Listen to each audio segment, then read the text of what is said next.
I'll be taking next few minutes to continue the same message that we last week we shared,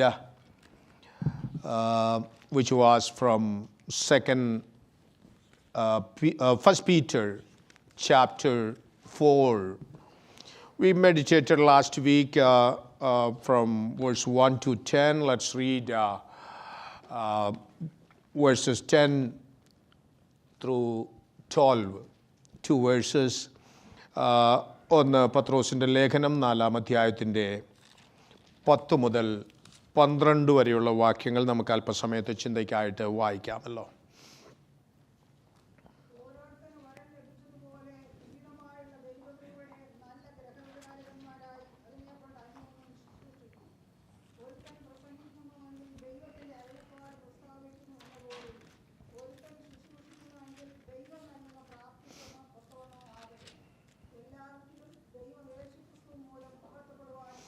എല്ലാറ്റിലും ദൈവം യേശുക്രിസ്തു മൂലം മഹത്വപ്പെടുവാൻ ഇടയാകട്ടെ. That God in all things may be glorified through Jesus Christ. കഴിഞ്ഞ ആഴ്ചയിൽ നാം ചിന്തിച്ച how to spend the rest of your time, അതിൻ്റെ second part, use your spiritual gifts to serve others. ആ ടോപ്പിക്കിൽ നിന്നുകൊണ്ട് ചില കാര്യങ്ങൾ ഓർപ്പിക്കുവാനാണ് ഞാൻ കർത്താവിൽ ആഗ്രഹിക്കുന്നത്. ദൈവം തന്ന ദാനങ്ങൾ ദൈവനാമ മഹത്വത്തിനു വേണ്ടി ഉപയോഗിക്കുക, മറ്റുള്ളവരെ സേവിക്കുക എന്നതാണ് ഈ ഭാഗത്തു നിന്ന് നാം വായിച്ചത്. The theme of these scriptures we read is that use our gifts to serve God and serve others, thus glorifying the name of the Lord. കഴിഞ്ഞ ആഴ്ച ഞാൻ ഓർപ്പിച്ചതുപോലെ മനുഷ്യ ജീവിതം നൂറ്റാണ്ടുകൾ നിലനിന്ന് വളരുന്ന, ഫലം കൊടുക്കുന്ന ഓക്കും പൈനും അതുപോലെയുള്ള വർഷങ്ങൾ നൂറ്റാണ്ടുകൾ നിൽക്കുന്ന വൃക്ഷങ്ങൾ പോലെയല്ല മനുഷ്യ ജീവിതം. Human life is nothing like a oak tree or other trees that could last many years, even centuries.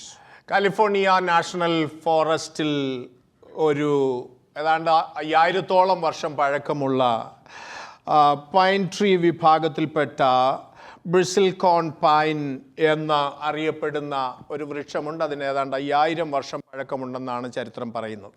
There is a tree in California that is distinguished for its age about 5000 years. മെതുശാലെ 969 വർഷം ജീവിച്ചിരുന്ന ഉൽപ്പത്തി പുസ്തകത്തിൽ രേഖപ്പെടുത്തിയിരിക്കുന്ന മെതുശാലേമിന്റെ പേരിലാണ് ആ വൃക്ഷം അറിയപ്പെടുന്നത്. That tree is known in the name of Methuselah, the man who lived around 940 plus years.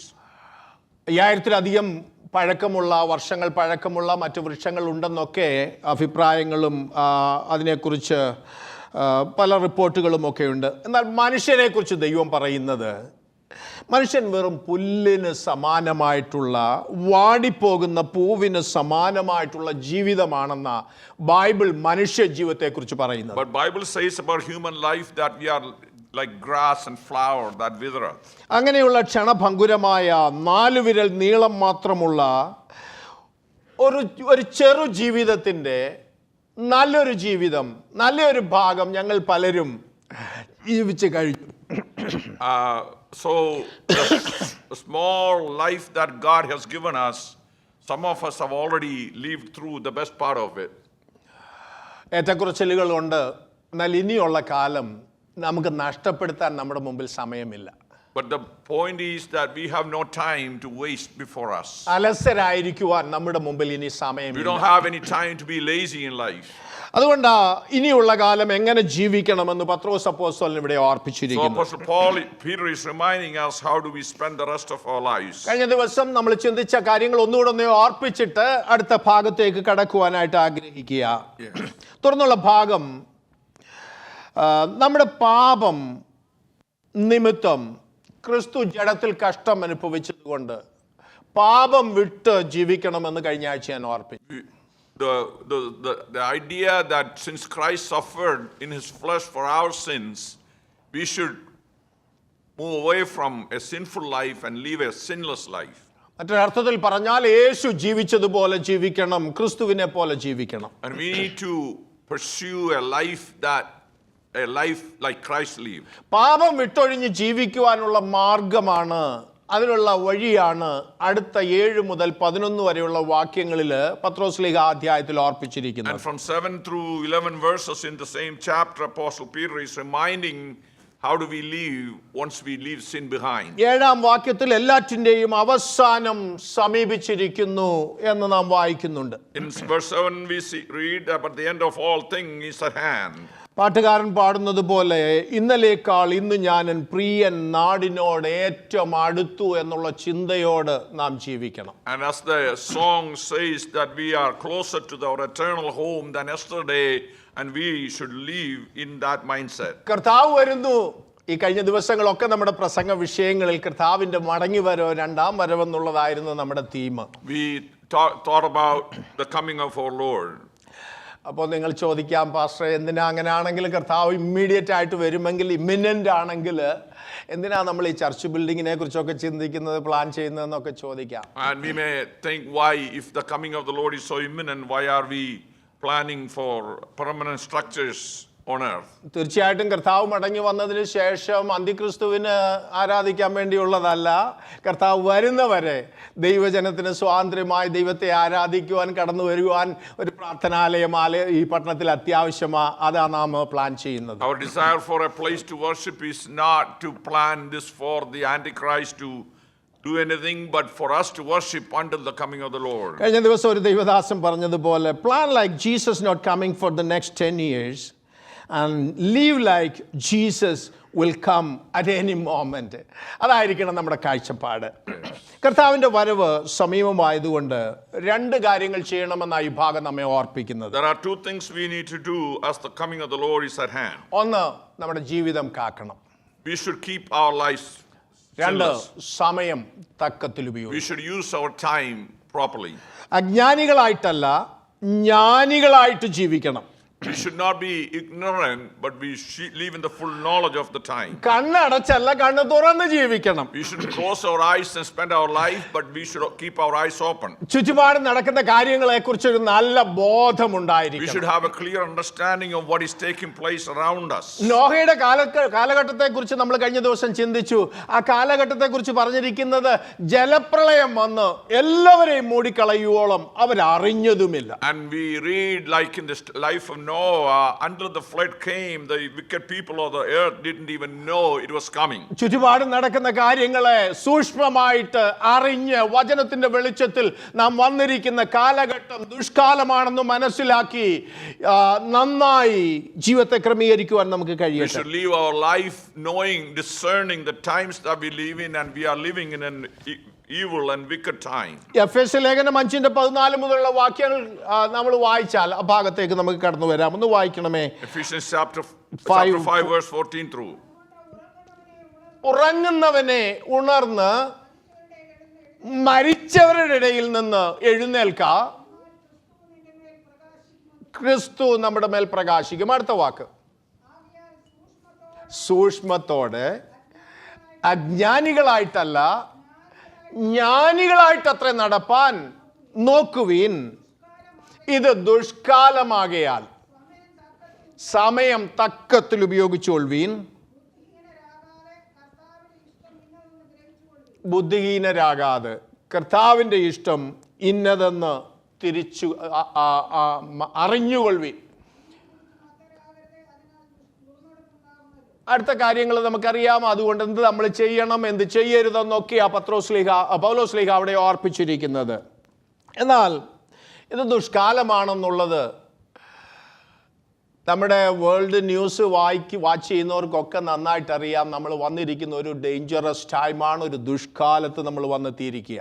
And if we look around, we can discern that we have come where the days are evil. ദുഷ്കാലമാണെന്ന് മനസ്സിലാക്കാൻ മറ്റെങ്ങും പോകേണ്ട, നമ്മുടെ സഭകളെയൊക്കെ watch ചെയ്താലും മതി, ആത്മീയ ഗോളം നമ്മൾ ശ്രദ്ധിച്ചാലും മതി. വളരെ വന്നെത്തിയിരിക്കുന്ന ദുർഘടം പിടിച്ച ഒരു കാലഘട്ടത്തിലാണ് നമ്മളായിരിക്കുന്നത്. Just watching the church people, you can discern things are not doing going well. കഴിയുമെങ്കിൽ വൃതന്മാരെ പോലും തെറ്റിക്കുവാനായിട്ട് പിശാച് മഹാക്രോധത്തോടെ എഴുന്നേറ്റിരിക്കുന്ന ഒരു കാലഘട്ടമാണ് ഈ കാലഘട്ടം. And these are the times when Satan is raising up to even to work on God's righteous people.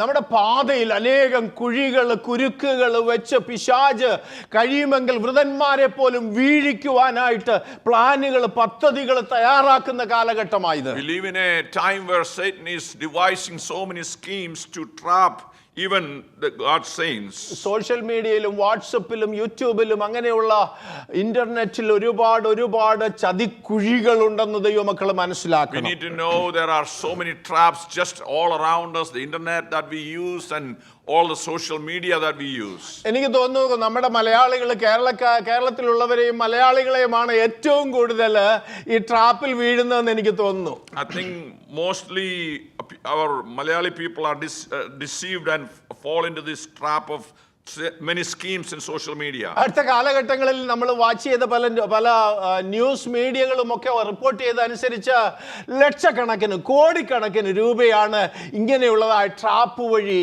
നമ്മുടെ കേരളത്തിലെ പലരുടെയും പണം, എഡ്യൂക്കേറ്റഡ് ആയിട്ടുള്ള ആളുകളുടെ പണമാണ് അവർ സ്റ്റീൽ ചെയ്തിരിക്കുന്നത്. Through social media's different scheme, people are deceived robbed of hundreds of thousands of rupees from people who are even educated and considered to be knowledgeable. So through social media വഴി സ്നേഹം നടിച്ച് അനേക ചെറുപ്പക്കാരെ വഞ്ചിച്ചു കൊണ്ടിരിക്കുക.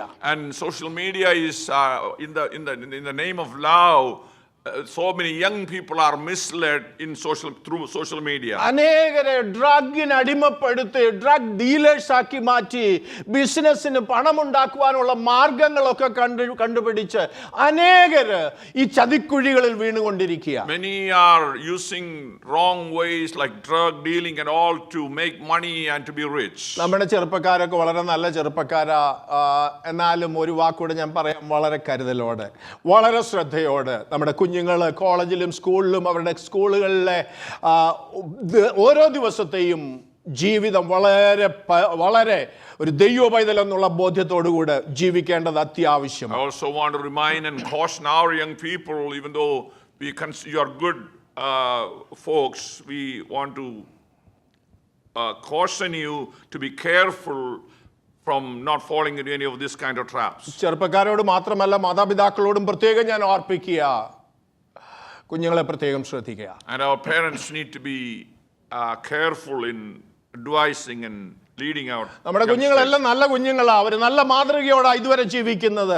വളരെ കരുതലോട് നമ്മുടെ കുഞ്ഞുങ്ങളെ അഡ്വൈസ് ചെയ്ത് വചനവിരുദ്ധമായ ഏതെങ്കിലും ഒരു വിഷയം കണ്ടാൽ അവരെ ഗൈഡ് ചെയ്ത് കറക്റ്റ് ചെയ്ത് മുമ്പോട്ട് പോകുവാൻ മാതാപിതാക്കൾക്ക് കഴിയണമെന്ന് ദൈവസ്നേഹത്തിൽ ഞാൻ ഓർപ്പിക്കുക. In the love of God, I remind all the parents to lead and direct their children to live a righteous life that according to the word of God. ഉൽപ്പത്തി 4:7 വാക്യത്തിൽ നമ്മൾ വായിക്കുന്നത്, കയീനോട് ദൈവം പറയുന്നത്, പാപം നിന്റെ വാതിക്കൽ കിടക്കുന്നു, അതിന്റെ ആഗ്രഹം നിന്നിലേക്കാകുന്നു, നീയോ അതിനെ കീഴടക്കണം. And in Genesis chapter 4 we read that God is saying to Cain, the sin is at your doorstep and you should overcome that sin.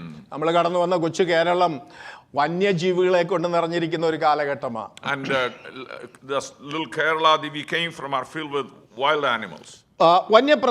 അഥവാ വനപ്രദേശത്തോട് ചേർന്നുള്ള വീടുകളിൽ, അവരുടെ വീടിൻ്റെ വാതിക്കലിലൊക്കെ ടൈഗറും അതുപോലെ ആനയും പുലിയും ഒക്കെ കടന്നു വരുന്നത് ഇപ്പം നോർമലായിട്ട് വന്നിരിക്കുക. So many people migrated into the wild forest areas.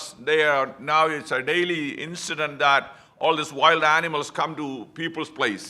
ഒന്നോർത്ത് നോക്കിയേ, ഒരു വീടിന്റെ മുമ്പിൽ ഒരു ടൈഗർ വന്ന് നിൽക്കുന്നു എന്ന് ആരെങ്കിലും അടുത്തുള്ളവർ വിളിച്ചു പറഞ്ഞാൽ, എന്നാ ഒന്ന് കാണട്ടെ എന്ന് പറഞ്ഞു വാതിൽ തുറന്നാലുള്ള അപകടം എന്തായിരിക്കും? And if someone say, hey, there is a tiger in my front door, why don't you come and see it? If someone does that, what would that be? അങ്ങനെയുള്ളതിനോടൊന്നും വലിയ എക്സൈറ്റ്മെന്റ് ഒന്നും കാണിക്കരുത്. പാപവും അത് തന്നെയാ ചെയ്യുന്നത്. And sin is the same. ടെംപ്റ്റേഷനും അതൊക്കെ തന്നെയാ ചെയ്യുന്നത് വാതിൽ തുറക്കുവാൻ. Temptation often leads us to open the doors of our hearts and minds to take in things that could be deadly. അതുകൊണ്ട് കണ്ണിനോടൊരു നിയമം ചെയ്യണം. Make a law with your eyes. നമ്മുടെ കാതിനോടൊരു നിയമം ചെയ്യണം. Make a covenant with your ears. നമ്മുടെ നാവിനോടൊരു നിയമം ചെയ്യണം. With your tongues. നമ്മുടെ കാതുകൾ ശുദ്ധമായിരിക്കട്ടെ. Let our ears be pure. നമ്മുടെ കാതുകൾ കേൾക്കുന്ന മ്യൂസിക് പ്യുവർ ആയിരിക്കട്ടെ. Music that we listen, let that be pure. നാം കാണുന്ന വീഡിയോസ് പ്യുവർ ആയിരിക്കട്ടെ. The videos that we watch, let it be pure. നമ്മുടെ ചിന്തകൾ പ്യുവർ ആയിരിക്കട്ടെ. Let our thoughts be pure. ഫിലിപ്പിയ ലേഖനം 4:8 പറഞ്ഞിരിക്കുന്ന 7 ഫിൽറ്ററിൽ കൂടെ നമ്മുടെ ചിന്തകളെ നമുക്ക് കടത്തിവിട്ട് മെച്ചമായത് തെരഞ്ഞെടുക്കുവാൻ ചൂസ് ചെയ്യുവാൻ കഴിയട്ടെ. In Philippians 4:8 we read there are how many? 7 filters that we need to look to the world. സത്യമായതൊക്കെയും ഘനമായതൊക്കെയും നീതിയായതൊക്കെയും നിർമ്മലമായതൊക്കെയും രമ്യമായതൊക്കെയും സൽകീർത്തിയായതൊക്കെയും സൽഗുണമോ പുകഴ്ചയോ അതൊക്കെയും ചിന്തിച്ചുകൊള്ളുവിൻ. Think of things that are pure, holy, righteous, so on and so forth. കാരണം നമുക്ക് നരകത്തെ ഒഴിഞ്ഞു പോകേണ്ടതായിട്ടുണ്ട്. And we need to pass away from hell and eternal damnation. നമുക്ക് സ്വർഗം നേടേണ്ടതായിട്ടുണ്ട്. We need to gain heaven. പ്രാർത്ഥനയ്ക്ക് സുബോധമുള്ളവരായിരിക്കണം. Be alert in our prayer life. ദൈവത്തോടുള്ള നമ്മുടെ ബന്ധം കുറ്റമറ്റതായിരിക്കണം. Our relationship with God should be of pure conscience. 8 മുതലുള്ള വാക്യങ്ങളിൽ തമ്മിലുള്ള ബന്ധം കുറ്റമറ്റതായിരിക്കണം. And our relationship with one another should be blameless. സകലത്തിനു മുമ്പേ 8-ാം വാക്യം ഒന്ന് വായിച്ചാട്ടെ. പത്രോസിന്റെ ലേഖനത്തിൽ 4:8 സകലത്തിനു മുമ്പേ ഉറ്റ സ്നേഹമുള്ളവരായിരിക്കും. മതി. സകലത്തിനു മുമ്പേ തമ്മിൽ ഉറ്റ സ്നേഹമുള്ളവരായിരിക്കും. Above all things we should have fervent charity, pure love among yourselves, because it covers the multitude of sins. നമുക്കറിയാം, ചിലർ പറയും എനിക്ക് ദൈവത്തോട് നല്ല ബന്ധമാ, കുറ്റമറ്റ ബന്ധമാ എനിക്ക് ദൈവത്തോട്. പക്ഷെ അവരെ സംബന്ധിച്ചിടത്തോളം അടുത്തുള്ള സഹോദരനോട് വേണ്ടിയിട്ട് നാളുകളായി കാണും. There are people who say I have a good relationship with God, but that person wouldn't have talked to a friend or a brother for more than 6 months. നമ്മുടെ സമൂഹത്തിലും അങ്ങനെയുള്ളവരുണ്ട്, ഞാൻ കണ്ടിട്ടുണ്ട്. We also have people in our own community. ചർച്ചിലൊക്കെ വളരെ active ആയിരിക്കും, എന്നാൽ വർഷങ്ങളായി പിണങ്ങിയിരിക്കുന്ന സ്വന്തം കുടുംബത്തിലുള്ള പ്രിയപ്പെട്ടവരോട് മിണ്ടാത്തവർ നമ്മുടെ സമൂഹത്തിലുണ്ട്. There are people in our community that don't connect with their own families even though they are active in church. അവരോട് ചോദിച്ചാൽ അവർ പറയും എനിക്ക് ദൈവത്തോട് നല്ല ബന്ധമാ. And they will say I have good relationship with God. ദൈവമക്കളെ, നമുക്ക് ദൈവത്തോടുള്ള ബന്ധം മാത്രമല്ല, സമശിഷ്ടങ്ങളോട് നമ്മുടെ അടുത്തിരുന്ന് ആരാധിക്കുന്ന ദൈവവൈതലിനോട് അത് ഉറ്റ സ്നേഹമുണ്ടായിരിക്കണം. We should, just as much as we love the Lord, we also should have the same love and care for our brethren. അതാ നമുക്ക് ക്രൂശ് കാണിച്ചു തരുന്നത്. അതിന്റെ ഡിസൈൻ തന്നെ നിങ്ങൾ നോക്കിയേ, സ്വർഗത്തോട് ബന്ധപ്പെടുന്നത് പോലെ തന്നെ അതിന്റെ ബീം നമ്മൾ കാണുന്നത് സമശിഷ്ടങ്ങളെയും ചേർക്കുന്നതാണ്, ബന്ധിപ്പിക്കുന്നതാണ്. The cross is a symbol of that, having a vertical relationship with God and a horizontal relationship with our people around us. നിങ്ങൾ ശ്രദ്ധിച്ചേ, സകലത്തിനു മുമ്പേ, above all, സകലത്തിനു മുമ്പേ എന്ത് ചെയ്യണം? തമ്മിൽ ഉറ്റ ബന്ധം ഉറപ്പുവരുത്തണം. We need to assure strong relationship with one another. എന്താ അതിൻ്റെ അർത്ഥം? ഏതൊരു കാര്യം ചെയ്യുന്നതിന് മുമ്പ് ഈ കാര്യത്തിൽ ഉറപ്പുവരുത്തണം. We need to be making sure that we are connecting with others. പൗലോസ് കൊരിന്ത്യാലേഖനത്തിൽ 12, 13, 14 വാക്യങ്ങളിലൊക്കെ ആ സ്പിരിച്വൽ ഗിഫ്റ്റ്സിനെ കുറിച്ചൊക്കെ പറഞ്ഞിരിക്കുന്നത്. ആ 12-ാം അധ്യായത്തിൽ പറഞ്ഞിരിക്കുന്ന വാക്യങ്ങൾ നിങ്ങൾ ശ്രദ്ധിച്ച് നോക്കിയാൽ സ്നേഹത്തെക്കുറിച്ച് അവിടെ പറഞ്ഞിരിക്കുന്നത്. ആ 1 മുതൽ 3 വരെയുള്ള വാക്യങ്ങളൊക്കെ വായിച്ച് നോക്കിയാൽ അവിടെ 13-ന്റെ 1 മുതലുള്ള വാക്യങ്ങൾ വായിച്ച് നോക്കിയാൽ മനുഷ്യരുടെയും ദൂതന്മാരുടെയും ഭാഷ സംസാരിക്കുന്നതിന് മുമ്പ് അല്ലെങ്കിൽ അന്യഭാഷ പറയുന്നതിന് മുമ്പ് മറ്റുള്ളവരുമായിട്ടുള്ള ബന്ധം ക്രമീകരിക്കണം. And in chapter 12 of 1 Corinthians, Apostle Paul speaks of spiritual gifts, but in chapter 13, he says, even if you speak in other tongues, it's no use if you are not able to love others. കൃപാവരങ്ങൾ ഉപയോഗിക്കുന്നതിന് മുമ്പ് പ്രവചിക്കുന്നതിന് മുമ്പ് make sure ചെയ്യേണ്ട ഒരു ബന്ധമാണ് തമ്മിലുള്ള ബന്ധം കുറ്റമറ്റതാക്കണം.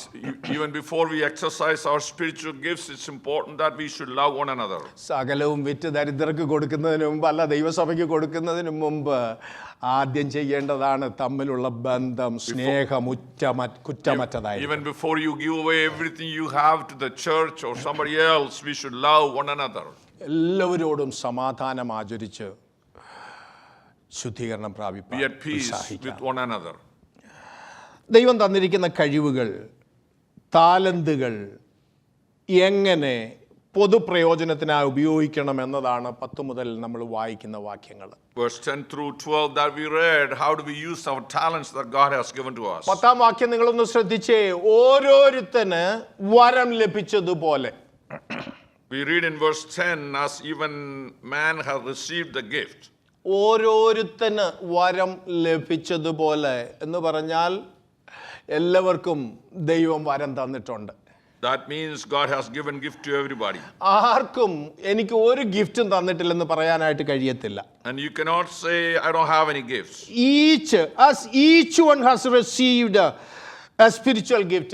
എല്ലാവർക്കും ഇന്ന് പകൽ ഇവിടെ വന്നിരിക്കുന്ന എല്ലാവർക്കും ദൈവം എന്തെങ്കിലുമൊക്കെ ഗിഫ്റ്റ് തന്നിട്ടുണ്ട്. And all of us who are here, God has given us some gifts.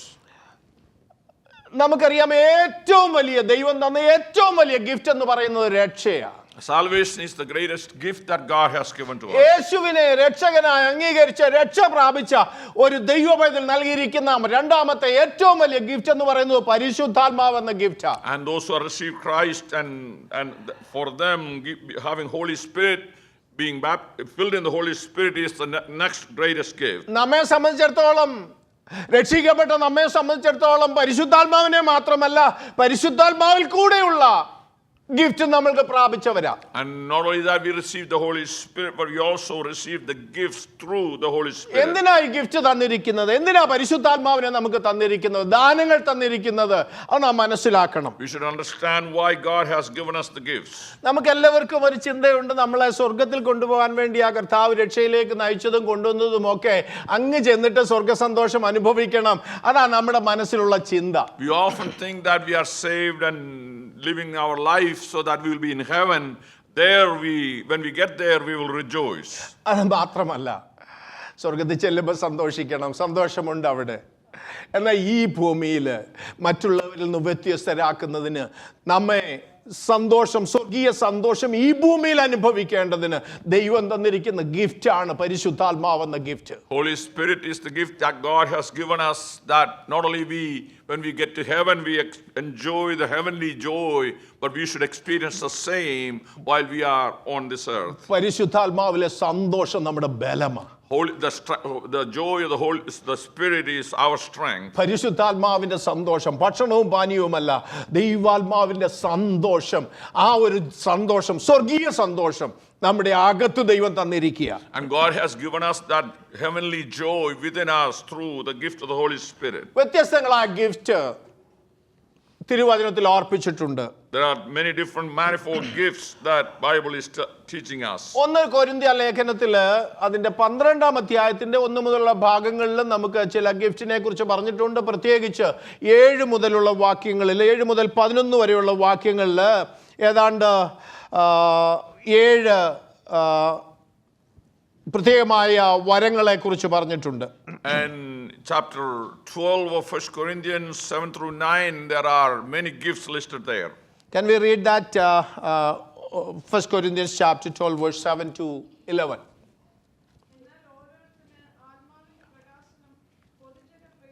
എന്തിനു വേണ്ടിയാ വരം തന്നിരിക്കുന്നത്? എന്തിനാ ഗിഫ്റ്റ് തന്നിരിക്കുന്നത്? പൊതുപ്രയോജനത്തിന്. അതിന്റെ 1-ാം വാക്യം കൂടെ നോക്കിയേ, 12-ന്റെ 1. ആത്മീയ വരങ്ങളെ കുറിച്ച് അറിവില്ലാതിരിക്കരുത്. എന്നിട്ട് പറയുക, ആത്മീയ വരങ്ങൾ എന്തൊക്കെയാ തന്നിട്ടുള്ളത്, അത് എന്തിനു വേണ്ടിയാ തന്നിരിക്കുന്നത്? ഈ ഭാഗമാണ് നമ്മളവിടെ വായിക്കുന്നത്. വായിച്ചാട്ടെ, 7-ാം വാക്യം.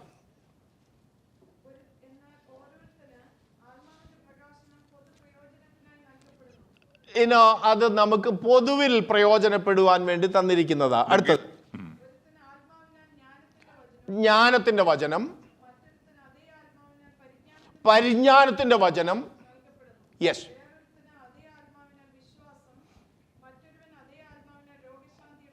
രോഗശാന്തിയുടെ വരം, വീര്യപ്രവർത്തികൾ, പ്രവചനം, ആത്മാക്കളുടെ വിവേചനം, പല ഭാഷകൾ.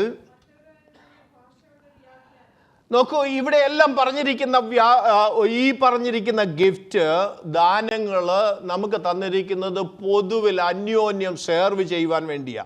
All the gifts listed in these verses are given to us so that we minister to one another to bless and benefit each one of us. ഈ ഗിഫ്റ്റിനെ പൊതുവെ സെർവിംഗ് ഗിഫ്റ്റ്സ് എന്ന് പറയുവാനായിട്ട് കഴിയും. We can call these serving gifts. പലതും വ്യക്തിപരമായ ജീവിതത്തിൽ സന്തോഷത്തിനും ആത്മീക വർധനയ്ക്കും വേണ്ടി തന്നിട്ടുള്ളതുണ്ട്. There are many, some of them are given so that we can have a joyful Christian life. മറ്റുള്ള പലത് തമ്മിൽ ശുശ്രൂഷിക്കുവാൻ വേണ്ടി തന്നിട്ടുള്ള വരങ്ങളുണ്ട്. There are gifts that we need to minister to one another. ചില വരങ്ങൾ എൻകറേജ് ചെയ്യുവാൻ വേണ്ടി, മറ്റുള്ളവരെ ധൈര്യപ്പെടുത്തുവാൻ വേണ്ടി എൻകറേജ് ചെയ്യുവാൻ വേണ്ടി തന്നിട്ടുള്ള വരങ്ങളുണ്ട്. There are gifts that we can encourage one another.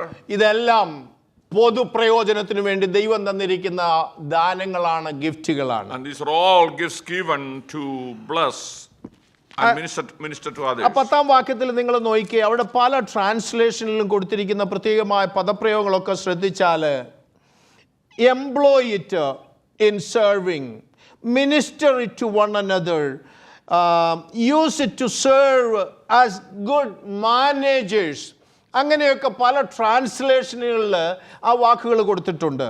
The word ministering to one another, there are different uses of the same words. അവിടെ ഒന്ന് ഓർത്ത് നോക്കിയേ, വി ആർ മാനേജേഴ്സ്. നമ്മൾ മാനേജ് ചെയ്യുവാൻ തന്നിരിക്കുന്ന ഗിഫ്റ്റുകളാണിത്. And these are gifts God has given so that we manage it properly. നമ്മുടെയൊക്കെ ഔദ്യോഗിക മേഖലകളിൽ ഇപ്പോഴും പലരും മാനേജരായി ജോലി ചെയ്യുന്നവരുണ്ട്. ഇതിനു മുമ്പ് മാനേജേഴ്സായിട്ട് പല സ്ഥാപനങ്ങളിൽ ജോലി ചെയ്തിട്ടുള്ളവരുണ്ട്. അങ്ങനെ പല നിലകളിൽ നമുക്കറിയാം മാനേജേഴ്സ് ആ വാക്ക്, മാനേജർ എന്നുള്ള വാക്കിന്റെ അർത്ഥം നമുക്കറിയാം. We understand the word, meaning of the word, what a manager is. ചില വർഷങ്ങൾ ഞാനും സൗദിയിൽ ഒരു എയർപോർട്ട് പ്രോജക്റ്റിൽ മെയിൻ്റനൻസ് ആൻഡ് ഓപ്പറേഷൻ മാനേജറായിട്ട് ചില വർഷങ്ങൾ അവിടെ നിന്നിട്ടുണ്ട്, ജോലി ചെയ്തിട്ടുണ്ട്. അവിടെ വെച്ച് ഞാൻ എൻ്റെ സ്വന്തം കമ്പനിയിൽ എൻ്റെ സ്വന്തം പേരൻസിൻ്റെ അല്ലെങ്കിൽ മാതാപിതാക്കളുടെ കുടുംബസ്വത്തിൽ ഒന്നുമല്ല ഞാൻ മാനേജ് ചെയ്തത്.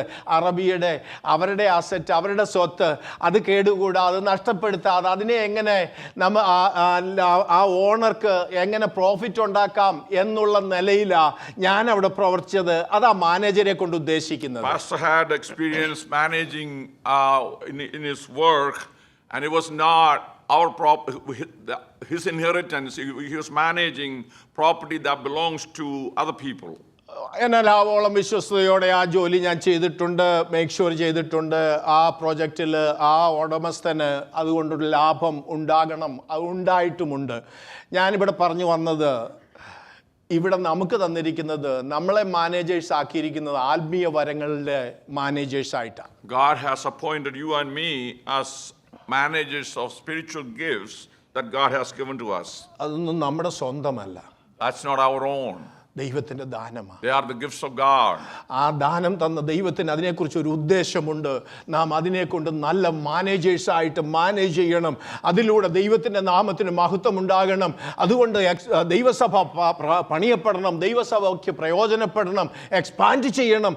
അതാ ദൈവം തന്നിരിക്കുന്ന ദാനത്തിൻ്റെ പ്രത്യേകത, സ്പിരിച്വൽ ഗിഫ്റ്റിൻ്റെ ഉദ്ദേശം. The purpose of spiritual gift is that we should manage the gifts that God has given us for the building up of God's kingdom and expansion of his kingdom. പൊതു പ്രയോജനത്തിന്, ദൈവസഭയുടെ പ്രയോജനത്തിന്, മറ്റ് ദൈവമക്കളുടെ പ്രയോജനത്തിന് പ്രയോജനപ്പെടണം. അതിനുവേണ്ടിയാണ് നമുക്ക് സ്പിരിച്വൽ ഗിഫ്റ്റ്സ് തന്നിരിക്കുന്നത്. Spiritual gifts are given to us so that we should bless others with it. ഈ ഭാഗത്ത് 12-ാം അധ്യായം നമ്മൾ വായിച്ച് ശ്രദ്ധിച്ചാൽ രണ്ട് വിധത്തിലുള്ള ഗിഫ്റ്റാണ് അവിടെ പറഞ്ഞിരിക്കുന്നത്. ഒന്ന് സ്പീക്കിംഗ് ഗിഫ്റ്റും മറ്റൊന്ന് സെർവിങ് ഗിഫ്റ്റുമാണ് ആ ലിസ്റ്റിൽ തന്നിരിക്കുന്നത്. There are two types of gifts. One is speaking gifts and the others are serving gifts. ഓരോ കമ്പനിയിലും നമ്മെ അപ്പോയിന്റ് ചെയ്യുമ്പോൾ, എംപ്ലോയ് ചെയ്യുമ്പോൾ നമുക്ക് ആ ഉടമസ്ഥന് അല്ലെങ്കിൽ ആ മാനേജറിന് നമ്മളെക്കുറിച്ച് ഒരു ഗോൾ ഉണ്ട്, ഒരു ടാസ്ക് ഉണ്ട്, ചില അസൈൻമെന്റ് തന്നിട്ടുണ്ട്. അത് ഭംഗിയായി പൂർത്തീകരിക്കുക എന്നുള്ളത് അവരുടെ പ്രതീക്ഷയാണ്. And the expectation of a manager is to fulfill his duties in a proper manner. അങ്ങനെയാണെങ്കിൽ നമ്മെ ദാനങ്ങൾ ഏൽപ്പിച്ച് ഗിഫ്റ്റ് തന്ന്, വിലപ്പെട്ട ഗിഫ്റ്റ് തന്ന് നമ്മെ അതിൻ്റെ മാനേജേഴ്സ് ആക്കി ഈ ഭൂമിയിലാക്കിയിരിക്കുമ്പോൾ നമ്മെ എത്രയധികം വിശ്വസ്തയോട് അത് മറ്റുള്ളവർക്ക് പ്രയോജനപ്പെടണം. If the worldly expectation is that we benefit others, how much more we should be careful in using the gifts for the blessing of others and for the kingdom of God. നമ്മുടെ സേവനം, ഈ ഭൂമിയിലെ സേവനം കഴിഞ്ഞ് നാം യജമാന്റെ മുമ്പിൽ നിൽക്കുമ്പോൾ നല്ലവനും വിശ്വസ്തനുമായ ദാസനെ എന്നുള്ള വിളി കേൾക്കുവാൻ, ആ ഒരു അക്സെപ്റ്റൻസ് ലഭിക്കുവാൻ നമുക്കിടയാകട്ടെ എന്ന് ഞാൻ ദൈവസന്നിധിയിൽ പ്രാർത്ഥിക്കുക. I sincerely pray that God would, when we stand before God, we would be called good and faithful servant. നമുക്ക് ദാനങ്ങൾ തന്നിട്ടുണ്ടോ ഇല്ലയോ എന്നുള്ളതല്ലാതെ വിഷയം, എല്ലാവർക്കും ദാനങ്ങൾ തന്നിട്ടുണ്ട്. It's not that we are given any gifts or not, but we all have gifts. പക്ഷെ അതെങ്ങനെ വിനിയോഗിക്കുന്നു എന്നുള്ളതാണ് നാം ചോദിക്കേണ്ട ചോദ്യം. And the question is, how do we use the gifts that we have? നമ്മൾ പലപ്പോഴും ദാനങ്ങൾ ആഗ്രഹിക്കാറുണ്ട്, ഗിഫ്റ്റ് ആഗ്രഹിക്കാറുണ്ട്, ഗിഫ്റ്റ് തരണമെന്ന് പ്രാർത്ഥിക്കാറുണ്ട്, അനുഗ്രഹിക്കണമെന്ന്, ബ്ലസ് ചെയ്യണമെന്ന്, സ്പിരിച്വൽ ഗിഫ്റ്റ് ദാനങ്ങൾ തരണമെന്നൊക്കെ നമ്മൾ പ്രാർത്ഥിക്കാറുണ്ട്.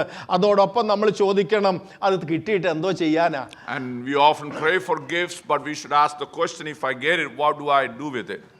യാക്കോബ് അപ്പോസ്തലൻ പറഞ്ഞതുപോലെ നമ്മുടെ ഭോഗേച്ഛകൾ ചെലവാകേണ്ടതിന് വല്ലാതെ യാചിക്കുന്നത് കൊണ്ട് പലതും ലഭിക്കുന്നില്ല. We don't receive anything because we plan to use those things for our own pleasure. ആ ഭാഗം നമ്മൾ വായിക്കുമ്പോൾ, ചോദിക്കുമ്പോൾ, ഗിഫ്റ്റിന് വേണ്ടി പ്രാർത്ഥിക്കുമ്പോൾ പരമാർത്ഥതയോട് നമ്മൾ പറയണം, ദൈവത്തോട് പറയണം, കർത്താവേ എനിക്ക് തന്നാൽ, ഹന്ന പ്രാർത്ഥിച്ചതുപോലെ നീ തന്നാൽ ഞാനത് അങ്ങയുടെ നാമത്തിന് വേണ്ടി വിനിയോഗിക്കാം, മറ്റുള്ളവർക്ക് പ്രയോജനപ്രദമായ രീതിയിൽ ഞാനത് ഉപയോഗിക്കാം എന്നുള്ളൊരു തീരുമാനമെടുത്താൽ തീർച്ചയായിട്ടും പുത്തൻ ദാനങ്ങളും അനുഗ്രഹങ്ങളും ദൈവം നമ്മുടെ ജീവിതത്തിൽ നൽകും. When we consecrate and dedicate the gifts that God give to us, that we use for God's glory, God will give us even more. റോമാലേഖനം 12:3 മുതലുള്ള ഭാഗത്തും ദാനങ്ങളെക്കുറിച്ച് പറഞ്ഞിട്ടുണ്ട്. In Romans chapter 12 verse 3 on, there are listing of the gifts of God. അതിൻ്റെ 6 മുതൽ 8 വരെയുള്ള വാക്യങ്ങൾ കൂടെ വേഗം ഒന്ന് വായിക്കാമോ? Let's read verse 6 through 8.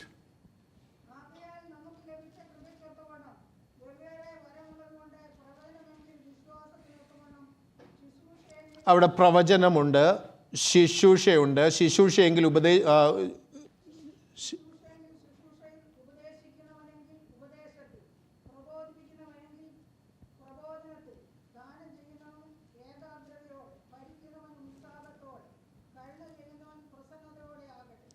ഇതെല്ലാം ദൈവസഭയിൽ തമ്മിൽ സെർവ് ചെയ്യുവാൻ വേണ്ടി തന്നിരിക്കുന്ന ഗിഫ്റ്റുകളാണ്.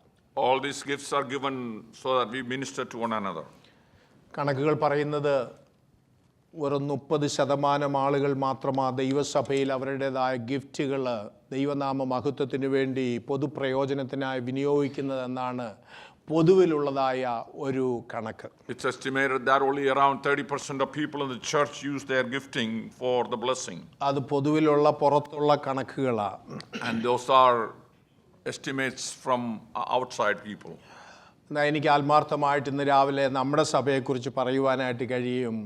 മിക്കവാറും എല്ലാവരും തന്നെ അവരുടെ കഴിവുകൾ നമ്മുടെ കൂട്ടായ്മയിൽ പ്രയോജനപ്പെടുത്തുന്നുണ്ട്.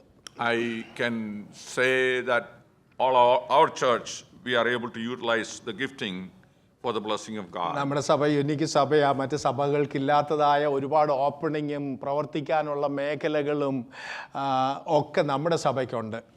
We have so many doors open for us to go and work for the Lord. നമ്മുടെ 100% ഇതിനകത്ത് ഇൻവോൾവ് ആണ്, കമ്മിറ്റഡ് ആണെന്നുള്ള ഞാൻ പറയാൻ കാരണം, സംശയമുണ്ടെങ്കിൽ നിങ്ങൾ രാവിലെ 8 മണിക്ക് ഇവിടെ വരണം.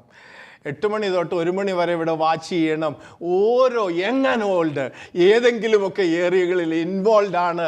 അവരുടെ കമ്മിറ്റ്മെൻ്റ് ആണ് ഈ സഭയുടേതായ അനുഗ്രഹവും നടത്തിപ്പിനും കാരണം. If you come early and see how dedicated our young people are, young and old, you would know that they are involved in every aspect of the church. ഇനിയും നമുക്ക് അല്പം കൂടെ ഇമ്പ്രൂവ് ചെയ്യുവാനായിട്ടുണ്ട്. But we have ways to go. ഇതുവരെ involve ആകാത്തവരാരെങ്കിലും ഉണ്ടെങ്കിൽ അതിനൊരു opening കൂടെ വരുന്നുണ്ട്. ഈ അടുത്ത സൺഡേയിൽ നമ്മുടെ ജനറൽ ബോഡി നമ്മൾ പ്ലാൻ ചെയ്തിരിക്കുക. അവിടെ ചില ഓപ്പണിംഗ് ഉണ്ട്. നിങ്ങൾ ബാക്കിയുള്ള സ്ലോട്ട് കൂടെ ഫില്ല് ചെയ്ത് എങ്ങനെ ദൈവസഭയെ പണിയുവാനായിട്ട് കഴിയും, എങ്ങനെ മറ്റുള്ളവർക്ക് പ്രയോജനപ്പെടുവാൻ കഴിയും, നിങ്ങളുടെ കഴിവുകൾ, താലന്തുകൾ എങ്ങനെ ദൈവനാമ മഹത്വത്തിന് വേണ്ടി ഉപയോഗിക്കുവാനായിട്ട് കഴിയും എന്ന് ദൈവസഭയിൽ പ്രാർത്ഥിച്ച് പ്രാർത്ഥനയോടെ അടുത്ത സൺഡേയിൽ കടന്നു വരണം. We have more opportunities, and as we come up with our general body, I ask you to prayerfully consider, is there a way that you can serve the body of Christ? 2025 അല്പം കൂടെ നമുക്ക് ആവേശത്തോടെ സന്തോഷത്തോടെ കർത്താവിനെ സേവിക്കാം. ദൈവമായ കർത്താവ് നമ്മെ സഹായിക്കുമാറാകട്ടെ. May God enable us to serve the Lord in this new year with more vigor and enthusiasm, and may God bless you all. നാം പാട്ടുപാടി സ്തോത്രം ഒരുപാട് അർപ്പിച്ചതിന് ശേഷമായിട്ട് പ്രാർത്ഥനയോടെ പിരിയാൻ കർത്താവിൻ്റെ ദാസൻ കൺക്ലൂഡ് ചെയ്യുകയും ചെയ്യും.